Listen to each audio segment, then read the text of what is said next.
अदा करदा कि तुसीं अज मेरे कहण ते अज प्रैस कॉन्फ्रेंस की कवरेज वास्ते आए जे। तुहाडा सारिਆਂ ਦਾ बहुत धन्नवाद।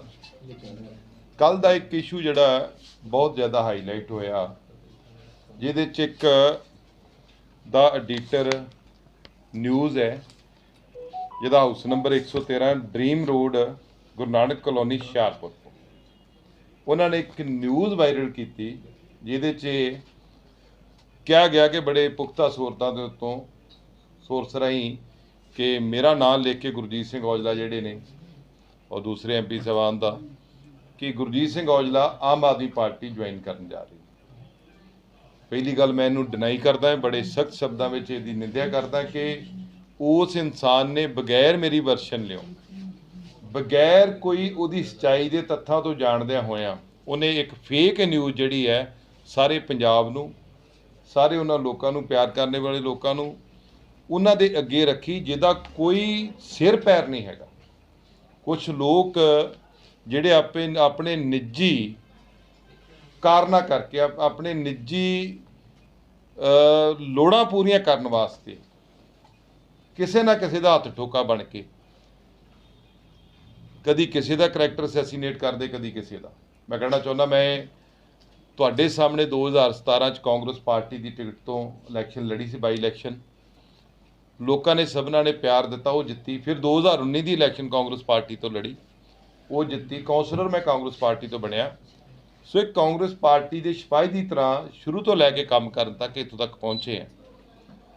पर जिहड़े कुछ लोग जिन्होंने ये चंगा नहीं लगता कि गुरजीत सिंह औजले ने कोई काम किए शहर वास्ते जां लोग उन्होंने प्यार करते हैं, उन्होंने कोई मेरे प्रति गल कहण नूं है नहीं, पर वो इहो जिहियां अफवाहां फैलाउंदे ने जिन्हां दा कोई सिर पैर नहीं, कोई उन्हां दा महत्व नहीं हैगा, कोई उन्हां दी पुख्ता जानकारी नहीं हैगी। मैं पिछले समय तो देखो भगवंत मान हुणी साडे नाल मैंबर पार्लीमेंट रहे ने, हुण CM ने, इस कोई दो राय नहीं। असीं एक दूजे नूं बहुत चंगी तरह निजी तौर पर जानते, पर मैं मीडिया राਹੀਂ कहना चाहुंदा कि पिछले लंबे समय तो एक भी मुलाकात किसी नाल भी नहीं हुई, कोई इहो जी गलबात नहीं हुई।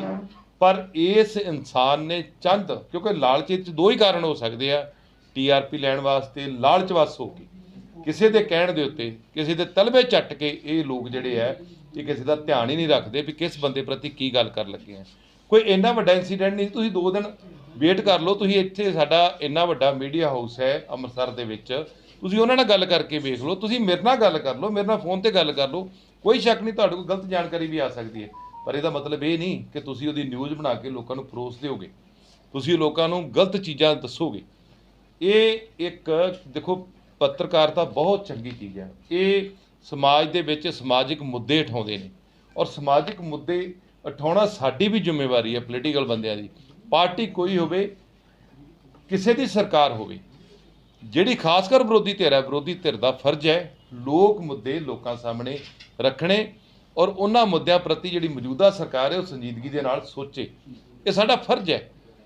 बतौर मैंबर पार्लीमेंट होंदे हुए, गुरु नगरी की सेवा करते हुए असीं हर मुद्दे नूं एड्रैस किया, हर मुद्दे के उत्ते काम हल कराउण दी कोशिश की। कोई शक नहीं, कुछ होए होणगे, कुछ नहीं भी होए होणगे, पर जिहड़ा बंदा चुनिया जांदा वो लोक आवाज़ बन के, लोकां दी आवाज़ बन के, सरकार कोई भी होए, सेंटर च BJP गौरमेंट है। हुण मैं कहना चाहुंदा कि असीं जिन्ने काम कीते आ असीं भारतीय जनता पार्टी की गौरमेंट है उन्हां तों करवाए है। ਇਹਦਾ मतलब ये थोड़ा ना कि साडा ना पोलीटिकल कोई लाइनस है, क्योंकि जो मैं चुनिया जाना उस हाउस का मैंबर है तो मेरा फर्ज बनता अपनी गल सरकार अगे रखना, सरकार का फर्ज बनता वो मुद्दे हल करना। हुण इत्थे वड्डे मुद्दे ने, एक तुंग ढाब ड्रेन का मुद्दा है जिहड़ा कि पोल्यूशन का बहुत वड्डी जड़ है। इनू लंबे समय तो असीं कोशिश कर रहे हैं कि इसकी सरकार जिहड़ी स्टेट गौरमेंट है वो प्रोजैक्ट बना के देवे। कैप्टन अमरिंदर सिंह भी सन, उदों भी कोशिश की, प्रोजैक्ट नहीं बनया। चन्नी साहब सन, फिर उन्होंने कोशिश की पर समा घट होने करके प्रोजैक्ट नहीं बनया। हुण जो इंद्रवीर निज्जर जी सन जिहड़े लोकल बाडी मिनिस्टर सन, उदों भी ये प्रोजैक्ट बनाउण दी कोशिश की गई। और हुण मैं इस प्रोजैक्ट नूं लैके नाल जिहड़ा हॉर्टीकल्चर की यूनीवर्सिटी आ रही है, रिसर्च एंड हॉर्टीकल्चर सेंटर जिहड़ा बन रहा है छड्डण पिंड च टारी रोड के उत्ते, जिहड़ी बड़ी मिहनत के नाल करीब 1700 करोड़ रुपया उत्ते इन्वेस्ट होना है, पर सरकार ने जमीन एक्वायर करके देनी है। असीं सारे तत्थ उहदे पूरे करा दित्ते, असीं जिन्नियां भी नोटिस सन, जो भी उहदी लोड़ सी, सारा कुछ पूरा करा के कि सरकार कोल ਪੈਸਿਆਂ ਦੀ ਡਿਮਾਂਡ ਕਰ ਰਹੇ ਆ, ਕੋਈ 40 ਕਰੋੜ ਰੁਪਈਆ ਦੇਵੇ। ਜੇ ਸਰਕਾਰ ਜ਼ਮੀਨ ਐਕਵਾਇਰ ਕਰ ਦੇ, ਉਸ ਤੋਂ ਬਾਅਦ ਉੱਥੇ 1700 ਕਰੋੜ ਰੁਪਏ ਦਾ ਕਰੀਬ ਉਹ ਸਾਡੀ ਜਿਹੜੀ ਯੂਨੀਵਰਸਿਟੀ ਹਾਰਟੀਕਲਚਰ ਰਿਸਰਚ ਸੈਂਟਰ ਜਿਹੜਾ ਉਹ ਇੱਥੇ ਆ ਸਕਦਾ ਹੈ। ਪਰ ਬਦਕਿਸਮਤੀ ਇਸ ਗੱਲ ਦੀ ਹੈ ਕਿ ਉਹਦੇ ਪ੍ਰਤੀ ਸਰਕਾਰ ਦੀ ਸੰਜੀਦਗੀ ਨਹੀਂ ਹੈਗੀ। ਮੈਂ ਉਸ ਵਾਸਤੇ ਵੀ ਹੋਰ ਵੀ 4 ਮੁੱਦੇ ਨੇ ਜਿਨ੍ਹਾਂ ਨੂੰ ਮੈਂ ਲੈ ਕੇ ਮੁੱਖ ਮੰਤਰੀ ਸਾਹਿਬ ਤੋਂ ਟਾਈਮ ਮੰਗ ਰਹੇ ਹਾਂ, ਕਿਉਂਕਿ ਮੇਰਾ ਕੰਮ ਹੈ, ਮੈਂ ਚੁਣਿਆ ਹੋਇਆ ਨੁਮਾਇੰਦਾ, ਮੁੱਖ ਮੰਤਰੀ ਕੋਈ ਹੋਵੇ, ਪ੍ਰਧਾਨ ਮੰਤਰੀ ਕੋਈ ਹੋਣ, ਕੰਮ ਕਰਾਉਣ ਲਈ ਉਹਨਾਂ ਕੋਲ ਜਾਣਾ ਹੈ।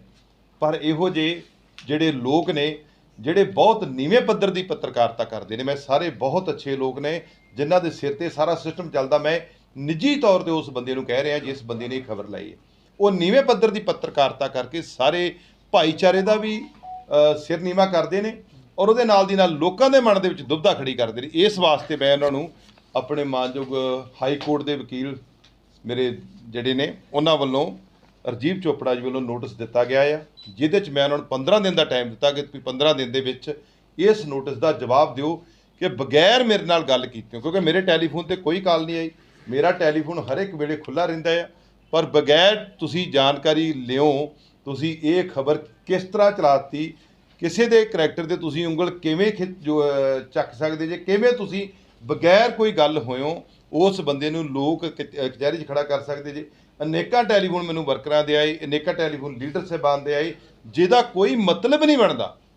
ਅਸੀਂ ਲੋਕ ਬੜੀ ਸਪਸ਼ਟ ਰਾਜਨੀਤੀ ਕੀਤੀ ਹੈ, ਅੰਮ੍ਰਿਤਸਰ ਵਾਲੇ ਲੋਕ ਜਾਣਦੇ ਨੇ, ਹਮੇਸ਼ਾ ਪਾਰਦਰਸ਼ੀ ਰਾਜਨੀਤੀ ਕੀਤੀ ਹੈ, ਨਾ ਕਦੀ ਪਿੱਠ ਪਿੱਛੇ ਕਿਸੇ ਨੂੰ ਮਿਲੇ ਆ, ਨਾ ਕਦੀ ਪਰਦੇ ਪਿੱਛੇ ਮਿਲੇ ਆ, ਮਿਲਦੇ ਆ ਲੋਕ ਕੰਮਾਂ ਵਾਸਤੇ। ਇੱਕ ਵੀ ਨਿੱਜੀ ਕੰਮ ਸਾਡਾ ਨਹੀਂ ਹੈਗਾ, ਪਰ ਲੋਕ ਕੰਮਾਂ ਵਾਸਤੇ ਪਹਿਲੋਂ ਵੀ ਮਿਲਦੇ ਸਾਂ, ਅਗਾਂਹ ਵੀ ਮਿਲਾਂਗੇ, ਕਿਉਂਕਿ ਲੋਕ ਕੰਮਾਂ ਵਾਸਤੇ ਅਸੀਂ ਲੋਕ ਚੁਣੇ। ਸੋ ਮੈਂ ਇਸ ਕਰਕੇ ਉਹਨਾਂ ਨੂੰ ਅੱਜ ਜਿਹੜਾ ਨੋਟਿਸ ਹੈ ਉਹਨਾਂ ਦੇ ਈਮੇਲ ਤੇ ਵੀ ਭੇਜਤਾ ਹੈ, ਉਹਨਾਂ ਦੇ ਮੋਬਾਈਲ ਤੇ ਵੀ ਭੇਜਤਾ ਹੈ। ਉਹ 15 ਦਿਨ ਦੇ ਵਿੱਚ ਮਾਫੀ ਮੰਗਣ ਮੀਡੀਆ ਰਾਹੀਂ ਔਰ ਇਸ ਖਬਰ ਦਾ ਵਿਰੋਧ ਦੇ ਵਿੱਚ ਆਪਣੀ ਜਿਹੜੀ ਸਾਡੀ ਜੈਨੂਨ ਗੱਲ ਹੈ ਉਹਨੂੰ ਲਾਉਣ, ਆਪਣੇ ਚੈਨਲ ਤੇ ਚਲਾਉਣ, ਨਹੀਂ ਤੇ ਜੋ ਮਾਨਹਾਨੀ ਦਾ ਬਣਦਾ ਕੇਸ ਹੈ ਮੈਂ ਉਹਨਾਂ ਦਾ ਅਦਾਲਤ ਦੇ ਵਿੱਚ ਉਹਨਾਂ ਤੇ ਜ਼ਰੂਰ ਕਰਾਂ। ਓਲਾ ਸਾਹਿਬ ਤੁਹਾਡੇ ਤੋਂ ਇਲਾਵਾ ਜਿਹੜੇ ਹੋਰ ਲੀਡਰਾਂ ਉਹਨਾਂ ਨੇ ਵੀ ਕੋਈ ਵਿਰੋਧ ਕੀਤਾ? ਨਹੀਂ, ਮੈਨੂੰ ਕਿਸੇ ਦਾ ਨਹੀਂ ਪਤਾ, ਮੈਂ ਆਪਣੀ ਗੱਲ ਕਰ ਰਿਹਾ।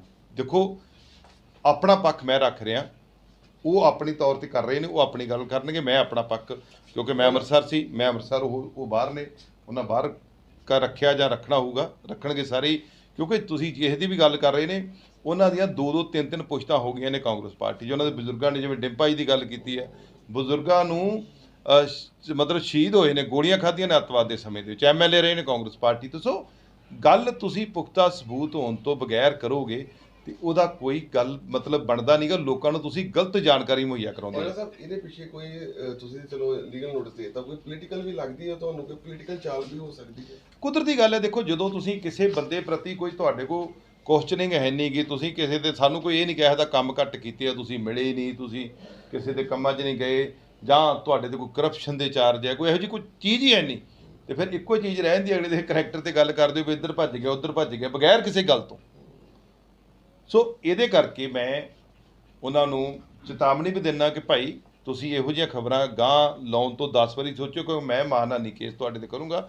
ਤੁਸੀਂ ਜਿੰਨਾ ਚਿਰ ਮੇਰਾ ਵਰਸ਼ਨ ਨਹੀਂ ਲੈਂਦੇ, ਮੈਂ ਫਿਰ ਕਹਿੰਦਾ ਪੱਤਰਕਾਰਤਾ ਆਜ਼ਾਦ ਹੈ, ਤੁਹਾਡੇ ਕੋਲ ਕੋਈ ਪੁਖਤਾ ਜਾਣਕਾਰੀ ਹੋ ਸਕਦੀ, ਪਰ ਜਿੰਨਾ ਚਿਰ ਅਗਲੇ ਦਾ ਵਰਸ਼ਨ ਨਹੀਂ ਲੈਂਦੇ ਤੁਸੀਂ ਉਹ ਖਬਰ ਨਹੀਂ ਲਾ ਸਕਦੇ। ਬਾਈ ਨੇਮ ਤੁਸੀਂ ਖਬਰ ਲਾਈ। ਕਾਂਗਰਸ ਪਾਰਟੀ ਜਿਹੜੀ ਹੈ ਇਹਦੀ ਇੱਕ ਤੁਹਾਡੇ ਕਹਿੰਦਾ ਮਤਲਬ ਵੀ ਇਕਜੁੱਟਤਾ ਨੂੰ ਤੋੜਨ ਦੀ ਕੋਸ਼ਿਸ਼ ਕੀਤੀ ਜਾ ਰਹੀ ਹੈ ਹੈਡ ਜਿਹੜੀ ਇਲੈਕਸ਼ਨ ਆ ਰਹੀ ਹੈ। ਬਿਲਕੁਲ ਤੁਹਾਡੇ ਸਾਹਮਣੇ ਹੀ ਹੈ, ਕਿਸੇ ਨੂੰ ਕਿਸੇ ਤਰੀਕੇ ਨਾਲ ਡਰਾਇਆ ਜਾ ਰਿਹਾ। ਜੇ ਕੋਈ ਡਰਦਾ ਨਹੀਂਗਾ ਉਹਨੂੰ ਉਹਦੀ ਇਹੋ ਜਿਹੇ ਤਰੀਕੇ ਨਾਲ ਖਬਰ ਲਾ ਦਿਓ, ਲੋਕਾਂ ਦੇ ਮਨ 'ਚ ਦੁਬਦਾ ਪੈਦਾ ਕਰ ਦਿਓ। ਪਰ ਮੈਂ ਗੱਲ ਕਹਿਣੀ ਚਾਹੁੰਦਾ ਕਿ ਅਸੀਂ ਅੰਮ੍ਰਿਤਸਰ ਦੇ ਵਸਨੀਕ ਸਾਡੇ ਪ੍ਰਤੀ ਵੀ ਜਾਣਦੇ ਆ, ਸਾਡੇ ਬਾਰੇ ਵੀ ਜਾਣਦੇ ਨੇ, ਇਹ ਕਿੱਦਾਂ ਦੇ ਆ ਤੇ ਲੋਕਾਂ ਪ੍ਰਤੀ ਅਸੀਂ ਕੀ ਸੇਵਾ ਭਾਵ ਰੱਖਦੇ ਲੋਕੀ ਜਾਣਦੇ ਆ। ਇਹੋ ਜਿਹੇ ਪੱਤਰਕਾਰਤਾ ਦਾ ਕੋਈ ਮੁੱਲ ਨਹੀਂ ਹੈਗਾ, ਇਸ ਇਹੋ ਜਿਹੇ ਮਤਲਬ ਜਿੰਨੇ ਵੀ ਖਬਰ ਲਾਈ ਉਹਦਾ ਕੋਈ ਮੁੱਲ ਨਹੀਂ ਹੈਗਾ। ਇਹੋ ਜਿਹੇ ਲੋਕਾਂ ਦਾ ਆਪਣੇ ਇਲਾਕੇ 'ਚ ਵੀ ਕੋਈ ਮੁੱਲ ਨਹੀਂ ਹੁੰਦਾ, ਕਿਉਂਕਿ ਜਿਹੜੇ ਬੰਦੇ ਏਡੀ ਨੀਵੇਂ ਪੱਧਰ ਦੀ ਪੱਤਰਕਾਰਤਾ ਕਰਦੇ ਆ ਉਹਨਾਂ ਦਾ ਆਂਢ ਗੁਆਂਢ ਵੀ ਕੋਈ ਮੁੱਲ ਨਹੀਂ ਹੁੰਦਾ। ਮੈਂ ਤੁਹਾਨੂੰ ਦਾਅਵੇ ਨਾਲ ਕਹਿ ਸਕਦਾ, ਮੈਂ ਇੰਨੀ ਰਾਜਨੀਤੀ ਕਰਦਾ, ਸਾਨੂੰ ਇਹਨਾਂ ਦੇ ਪਤਾ ਲੱਗ ਹੀ ਜਾਂਦਾ ਹੈ। ਹੁਣ ਇੰਨੇ ਤੁਸੀਂ 50 ਵੀ ਸਾਡੇ ਨਾਲ ਗੱਲਾਂ ਕੀਤੀਆਂ ਨੇ, ਅਸੀਂ ਤੁਹਾਨੂੰ ਜਾਣਕਾਰੀ ਮੁਹੱਈਆ ਕਰਦੇ ਹਾਂ, ਹਮੇਸ਼ਾ ਹੀ ਤੱਥਾਂ ਦੇ ਆਧਾਰ ਤੇ ਤੁਸੀਂ ਹਮੇਸ਼ਾ ਗੱਲ ਕੀਤੀ ਹੈ। ਤੁਹਾਡਾ ਕੰਮ ਹੈ ਸਾਨੂੰ ਕੁਐਸਚਨ ਕਰਨਾ, ਜਿਹੜਾ ਮਰਜ਼ੀ ਕੁਐਸਚਨ ਕਰੋ, ਸਾਡਾ ਕੰਮ ਹੈ ਜਵਾਬ ਦੇਣਾ। ਹੋਰ ਕਿਸੇ ਜਰਨਲਿਸਟ ਦਾ ਵੈਸੇ ਇਸ ਖਬਰ ਨੂੰ ਰਿਲੇਟਡ ਤੁਹਾਡਾ ਵਰਦਨ ਲੈਣ ਨੂੰ ਫੋਨ ਆਇਆ ਸੀਗਾ? ਕਿਸੇ ਦਾ ਵੀ ਨਹੀਂ ਆਇਆ, ਕਿਸੇ ਦਾ ਵੀ ਨਹੀਂ। ਉਹਨੇ ਕਿਸੇ ਨੇ ਸੀਰੀਅਸ ਲਿਆ ਹੀ ਨਹੀਂ ਇਸ ਬੰਦੇ ਨੂੰ। ਜਿਸ ਬੰਦੇ ਦਾ ਕਰੈਕਟਰ ਪਤਾ ਹੋਵੇ, ਮੇਰਾ ਖਿਆਲ ਇਹਨੂੰ ਜਾਣਕਾਰੀ ਹੋਊਗੀ, ਸਾਡੇ ਇਲਾਕੇ ਦਾ ਤੇ ਹੈ ਨਹੀਂ, ਪਰ ਜਿੱਦਾਂ ਉਹਨੇ ਵੱਧ ਝੜ ਕੇ ਗੱਲ ਲਿਖੀ ਹੈ ਵੀ ਕਾਂਗਰਸ ਪਾਰਟੀ ਤੋਂ ਬੜੇ ਦੂਰ ਦਾ ਇਹਨਾਂ ਨੇ ਦੂਰੀ ਬਣਾਈ ਹੋਈ। ਇਸ ਬੰਦੇ ਨੂੰ ਇਹ ਬੰਦਾ ਪੁੱਛੇ ਕਿ ਅਜੇ ਤੇ ਮੈਂ ਜਲੰਧਰ ਦੀ ਇਲੈਕਸ਼ਨ 1 ਮਹੀਨਾ ਲਗਾਤਾਰ ਕਾਂਗਰਸ ਦਾ ਪ੍ਰਚਾਰ ਕਰਕੇ ਆਇਆ, ਤੂੰ ਸੁੱਤਾ ਸਾ? ਤੇਰੀ ਪੱਤਰਕਾਰਤਾ ਕਾਹਦੀ ਸੀ ਜੇ ਤੈਨੂੰ ਇਹ ਹੀ ਨਹੀਂ ਪਤਾ ਕਿ ਕਿਹੜਾ ਬੰਦਾ ਕੀ ਕੰਮ ਕਰ ਰਿਹਾ? ਉਸ ਤੋਂ ਬਾਅਦ ਕਾਂਗਰਸ ਦੇ ਸਾਡੇ ਵਰਕਿੰਗ ਪ੍ਰਧਾਨ ਆਸ਼ੂ ਜੀ ਆਏ ਆ, ਅਸੀਂ ਲਗਾਤਾਰ ਮੀਟਿੰਗਾਂ ਕਰ ਰਹੇ ਹਾਂ। ਕੱਲ ਜਦੋਂ ਖਬਰ ਆਈ, ਮੈਂ ਸਾਡੇ senior deputy mayor Savinder Singh Shinda ਜੀ ਜਿਹੜੇ ਕੱਟੜ ਕਾਂਗਰਸੀ ਨੇ, ਅਸੀਂ ਉਹਨਾਂ ਮੀਟਿੰਗ ਉਹਨਾਂ ਦੇ ਘਰ ਚਾਹ ਦਾ ਕੱਪ ਸੀ। ਮਤਲਬ ਤੁਸੀਂ ਤੁਸੀਂ ਸਿਰਫ ਉਹਨਾਂ ਦੇ ਲੋਕਾਂ ਵੱਲ ਮੂੰਹ ਚੁੱਕ ਕੇ ਵੇਖੀ ਜਾਂਦੇ ਜੇ ਜਿਨ੍ਹਾਂ ਨੇ ਕੋਈ ਡਲਾ ਸੁੱਟਣਾ ਆ, ਤੇ ਉਹ ਡਲੇ ਨੂੰ ਡੀਕ ਦੇ ਵਿੱਚ ਤੁਸੀਂ ਖਬਰਾਂ ਉਹਦੇ ਮੁਤਾਬਕ ਜਿਹੜੀ ਉਹ ਖਬਰ ਭੇਜਦੇ ਹੋ ਲਾਈ ਜਾਂਦੇ ਜੇ। ਇਹ ਕੰਮ ਬੰਦ ਕਰੋ, ਇਹ ਚੰਗੇ ਨਹੀਂ ਗੇ। ਸਰ ਇੱਕ ਤੁਸੀਂ ਹਾਰਟੀਕਲਚਰ ਯੂਨੀਵਰਸਿਟੀ ਦੀ ਗੱਲ ਕੀਤੀ ਸੀ, ਬੜਾ ਤੁਹਾਡਾ ਪ੍ਰੋਜੈਕਟ ਰਿਹਾ, ਉਹਦੇ ਵਿੱਚ ਕਿਸੇ ਬੰਦੇ ਵੱਲੋਂ ਐਫੀਡੇਵਿਟ ਦਵਾ ਕੇ ਤੇ ਉਹਨੂੰ ਯੂਨੀਵਰਸਿਟੀ ਨੂੰ ਰੋਕਣ ਦੀ ਕੋਸ਼ਿਸ਼ ਕੀਤੀ ਜਾ ਰਹੀ ਹੈ। ਕਿਹਾ ਜਾ ਰਿਹਾ ਵੀ ਬਾਗਬਾਨੀ ਜਿਹੜੀ ਆ ਯੂਨੀਵਰਸਿਟੀ ਉਹਨੂੰ ਰੋਕਿਆ ਜਾਵੇ। ਐਗਜ਼ੈਕਟ ਮੈਨੂੰ 100% ਦੇਖੋ, ਜਿਹੜਾ ਵੀ ਬੰਦਾ ਡੰਗਾ ਡਾਊਗਾ ਉਹ ਗੁਰੂ ਨਗਰੀ ਦਾ ਦੁਖੀ ਹੋਊਗਾ, ਉਹ ਮਾਝੇ ਦੇ ਲੋਕਾਂ ਦਾ ਦੁਖੀ ਹੋਊਗਾ, ਅੰਮ੍ਰਿਤਸਰ ਦੇ ਲੋਕਾਂ ਦਾ ਦੁਖੀ ਹੋਊਗਾ। ਜਿਹੜਾ ਬੰਦਾ ਵੀ ਕੋਈ ਇਸ ਦੇ ਵਿੱਚ ਡੰਗਾ ਡਾਊਗਾ, ਕਿਉਂਕਿ ਦੇਖੋ ਉਹ ਕੋਈ ਕਿਸੇ ਦੇ ਆਖਿਆ, ਕੋਈ ਇੱਕ ਬੰਦੇ ਦੇ ਆਖਿਆ ਨਹੀਂ ਬਣਦੀ। ਅਸੀਂ ਲੋਕ ਤੇ ਇੱਕ ਸੂਤਰਧਾਰ ਹੈ। ਟੈਕਨੀਕਲ ਸਪੈਸੀਫਿਕੇਸ਼ਨ ਹਰ ਚੀਜ਼ ਦੀਆਂ ਹੋਈਆਂ ਨੇ, ਚਾਹੇ ਜ਼ਮੀਨ ਅਕਵਾਇਰ ਕਰਨੀ ਹੈ, ਯੂਨੀਵਰਸਿਟੀ ਆਈ ਹੈ, ਟੀਮਾਂ ਆਈਆਂ, ਕਮੇਟੀਆਂ ਬਣੀਆਂ ਨੇ, ਕਮੇਟੀਆਂ ਨੇ ਸਾਰਾ ਸਿਲੈਕਸ਼ਨ ਕੀਤੀ ਹੈ। ਉਸ ਤੋਂ ਬਾਅਦ ਹੁਣ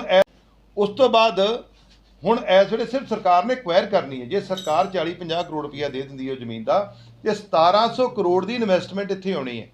ਫਿਰ ਉਹਦੇ ਆਉਣ ਨਾਲ ਤੁਸੀਂ ਦੇਖੋ ਐਕਸਪ੍ਰੈਸਵੇ ਦਾ ਜਿਹੜਾ ਬਣ ਗਿਆ, ਜਿਹੜਾ ਸਾਡਾ ਰਿੰਗ ਰੋਡ ਬਣਿਆ ਗੁਰੂ ਨਗਰੀ ਦੇ ਆਲੇ ਦੁਆਲੇ ਜਿਹੜਾ ਬਣਿਆ 75 ਕਿਲੋਮੀਟਰ ਦਾ, ਉਹ ਬਿਲਕੁਲ ਚੰਦ ਕਦਮਾਂ ਦੇ ਉੱਤੇ ਦੂਰ ਹੈ। ਜਿਹੜਾ ਪਾਕਿਸਤਾਨ ਨੂੰ ਰੋਡ ਜਾਂਦਾ ਉਹਦੇ ਉੱਤੇ ਉਹ ਬਣਨਾ ਹੈ ਐਡਮਿਨਿਸਟ੍ਰੇਸ਼ਨ ਬਲਾਕ। ਇਹ ਇੱਕ ਉਹ ਲੋਕ ਨੇ ਜਿਹੜੇ ਮੈਂ ਤੁਹਾਡੇ ਮਾਧਿਅਮ ਰਾਹੀਂ ਕਹਿਣਾ ਚਾਹੁੰਦਾ, ਜੇ ਕਿਸੇ ਦਾ ਬੰਦਾ ਜਿਹੜਾ, ਮੈਨੂੰ ਹੁਣ ਪਤਾ ਨਹੀਂ, ਤੁਸੀਂ ਮੇਰੇ ਨਾਲ ਜਾਣਕਾਰੀ ਸਾਂਝੀ ਕੀਤੀ ਹੈ, ਮੈਂ ਫਿਰ ਵੀ ਜੇ ਕੋਈ ਬੰਦਾ ਪਤਾ ਲੱਗ ਹੀ ਜਾਣਾ, ਮੈਂ ਤੁਹਾਡੇ ਮਾਧਿਅਮ ਰਾਹੀਂ ਕਹੂੰਗਾ, ਪੰਜਾਬ ਸਿੰਘ ਨਾਂ ਦਾ ਬੰਦਾ ਜੀ, ਜਿਹੜਾ ਵੀ ਪੰਜਾਬ ਸਿੰਘ ਕੋਈ ਹੈ, ਇਸ ਬੰਦੇ ਦਾ ਸੋਸ਼ਲ ਬਾਈਕਾਟ ਕਰੋ। ਇਸ ਬੰਦੇ ਦਾ ਕੋਈ ਅਧਿਕਾਰ ਨਹੀਂਗਾ ਕਿ ਇਹ ਬੰਦਾ ਸਾਡੇ ਗੁਰੂ ਨਗਰੀ ਦੇ ਕੰਮਾਂ ਤੇ ਕੋਈ ਰੋਕ ਪਾਉਂਦਾ ਆ, ਉਹਨਾਂ ਤੇ ਕੋਈ ਰੁਕਾਵਟ ਖੜੀ ਕਰਦਾ ਆ। ਇਹ ਲੋਕ ਕਿਸੇ ਨਾ ਕਿਸੇ ਦੇ ਪੇੜ ਕੀਤੇ ਹੋਏ ਲੋਕ ਨੇ, ਜਿਹੜੇ ਸਾਡੇ ਪ੍ਰੋਜੈਕਟਾਂ ਨੂੰ ਹਮੇਸ਼ਾ ਹੀ ਇਹਨਾਂ ਇਹੋ ਜਿਹੇ ਲੋਕਾਂ ਕਰਕੇ ਬਾਹਰ ਜਾਣਾ ਪੈਂਦਾ ਹੈ। ਲੋਕ ਸਾਡੇ ਪ੍ਰੋਜੈਕਟ ਕਈ ਵਾਰੀ ਕੈਂਸਲ ਹੋ ਜਾਂਦੇ ਆ। ਅੰਮ੍ਰਿਤਸਰ ਵਿਕਾਸ ਮੰਚ ਨੇ ਸਰ ਇੱਕ ਪ੍ਰੈਸ ਕਾਨਫਰੰਸ ਕੀਤੀ ਸੀ, ਉਹਨਾਂ ਨੇ ਕਿਹਾ ਸੀ ਇਹ ਬੰਦਾ ਐਗਜ਼ਿਸਟ ਨਹੀਂ ਕਰਦਾ, ਕਿ ਹੋਰ ਨੇ ਕਿਸੇ ਬਗੈਰ ਨਾਂ ਦੇ ਬੰਦੇ ਹਵਾ 'ਚ ਹੀ ਪਾਸ। ਦੇਖੋ ਉਸ ਚੀਜ਼ ਦਾ ਤੇ ਫਿਰ ਹੱਲ ਹੈਗਾ ਨਾ, ਫਿਰ ਸਰਕਾਰ ਨੇ ਦੇਖਣਾ, ਜਿਹੜੀ ਮੌਜੂਦਾ ਅਥਾਰਟੀ ਹੈ ਉਹ ਦੇਖੇਗੀ, ਅਸੀਂ ਉਹਦੀ ਪੈਰਵਾਈ ਕਰਾਂਗੇ। 20 ਤਰੀਕ ਤੋਂ ਪਾਰਲੀਮੈਂਟ ਸੈਸ਼ਨ ਸ਼ੁਰੂ ਹੋ ਜਾਣਾ। ਇਨ ਬਿਟਵੀਨ ਵੀ ਜੇ ਦਿੱਲੀ ਜਾਣਾ ਪਿਆ, ਮੈਂ ਦਿੱਲੀ ਜਾ ਕੇ ਸਾਰਾ ਪੱਖ ਜਿਹੜਾ ਆ ਉਹਨਾਂ ਦੇ ਅੱਗੇ ਰੱਖਾਂਗੇ। ਪਰ ਇਹ 'ਚ ਸਭ ਤੋਂ ਵੱਡੀ ਲੋੜ ਹੈ ਇਸ ਵੇਲੇ ਪੰਜਾਬ ਸਰਕਾਰ ਨੂੰ, ਜਿੱਥੇ ਮੈਂ ਸੀਐਮ ਤੋਂ ਟਾਈਮ ਮੰਗਿਆ ਕਿ ਸੀਐਮ ਟਾਈਮ ਦੇਵੇ, ਉਹ ਜਿੱਦਣ ਵੀ ਮੈਨੂੰ ਟਾਈਮ ਦਿੰਦੇ, ਕਿਉਂਕਿ ਉਹਨਾਂ ਨੂੰ ਵਿੱਚ ਇੰਟਰਵੈਨ ਕਰਨਾ ਪੈਣਾ। ਇਹਦੇ 'ਚ ਕੀ ਹੈ ਕਿ ਜਿਹੜੀ ਇਹਨਾਂ ਨੇ ਕਿਹਾ, ਉਹ ਜੋੜਾ ਮਾਜਰਾ ਜਿਹੜੇ ਮੰਤਰੀ ਨੇ ਹੁਣ ਇਸ ਵੇਲੇ ਮੌਜੂਦਾ, ਉਹਨਾਂ ਕਿਹਾ ਜੀ ਤੁਸੀਂ ਪੰਚਾਇਤੀ ਜ਼ਮੀਨ ਚਲਾਓ, ਜਦ ਕਿ ਇਹ ਸਾਰੀਆਂ ਚੀਜ਼ਾਂ ਪਿਛਲੀ ਦੀ ਪੰਚਾਇਤੀ ਜ਼ਮੀਨ ਵੀ ਉੱਥੇ ਕੋਈ ਨਹੀਂ ਹੈਗੀ। ਜਿਹੜੀ ਪੰਚਾਇਤੀ ਜ਼ਮੀਨ ਭੇਜੀ ਸੀ ਉਹ ਕਮੇਟੀ ਨੇ ਆ ਕੇ ਰਿਜੈਕਟ ਕਰ ਦਿੱਤੀ ਹੈ। ਉਸ ਤੋਂ ਬਾਅਦ ਇੱਕੋ ਹੀ ਆਪਸ਼ਨ ਬਣਦੀ ਸੀ ਜਿਹੜੀ ਇਹ ਜ਼ਮੀਨ ਸੀ ਜਿਹੜੀ ਅਕਵਾਇਰ ਕਰਨ ਦੀ, ਔਰ ਉਹ ਜ਼ਮੀਨ ਦਾ ਅਕਵਾਇਰ ਕਰਨ ਦਾ ਪ੍ਰੋਸੈਸ ਵੀ 90% ਪੂਰਾ ਹੋ ਗਿਆ। 1% ਪੈਸੇ ਦੇ ਉਹਦੀ ਜ਼ਮੀਨ ਤੁਹਾਡੀ। ਉਸ ਤੋਂ ਬਾਅਦ 1700 ਕਰੋੜ ਰੁਪਈਆ ਅੰਮ੍ਰਿਤਸਰ 'ਚ ਲੱਗਣਾ ਹੈ। ਇਹ ਲੋਕਾਂ ਨੂੰ ਮੈਂ ਦੱਸ ਦੇਣਾ ਚਾਹੁੰਦਾ ਕਿ ਤੁਸੀਂ ਕਿਹੋ ਜਿਹੇ ਪਾਪ ਕਰਦੇ ਜਿਹੜੇ ਵੀ ਬੰਦੇ ਇਸ ਪਿੱਛੇ ਮਨਸ਼ਾ ਪਿੱਛੇ ਲੈ ਕੇ ਬੈਠੇ। ਔਰ ਇਹ ਸਾਡਾ ਪ੍ਰੈਸਟੀਜੀਅਸ ਪ੍ਰੋਜੈਕਟ ਹੈ, ਅੰਮ੍ਰਿਤਸਰ ਦੀ ਲੋਕਾਂ ਦਾ, ਜਨਤਾ ਦਾ, ਇੱਥੋਂ ਦੇ ਸਾਡੇ ਭਵਿੱਖ ਦੇ ਬੱਚਿਆਂ ਦਾ। ਸੋ ਅਸੀਂ ਹਮੇਸ਼ਾ ਹੀ ਅੰਮ੍ਰਿਤਸਰ ਦੀ ਲੜਾਈ ਲੜੀ ਹੈ, ਲੜਦੇ ਰਵਾਂਗੇ, ਨਿਰਪੱਖ ਹੋ ਕੇ ਜਿਹੜਾ ਵੀ ਕੰਮ ਕਰਦੇ ਆ ਅੰਮ੍ਰਿਤਸਰ ਨੂੰ ਧਿਆਨ ਝੋਕ ਕੇ।